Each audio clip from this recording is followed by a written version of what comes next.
København skal have et nyt pigekor. Det kommer til at foregå her på Zahles, lige ved Nørreport i Midtbyen. Og det er for piger mellem 13 og 18 år. Vi er et rytmisk kor, og vi skal synge noget af det nyeste fra radioen. Noget der man kan danse til. Det kunne være Timberlake eller Beyoncé. Og det bliver mig, som skal lave de fleste arrangementer. Vi skal især arbejde med performance og med koncertoplevelsen, både for korsangerne og for publikum.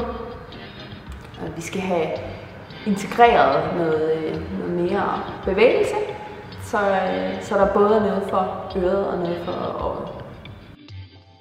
Håber vi ses.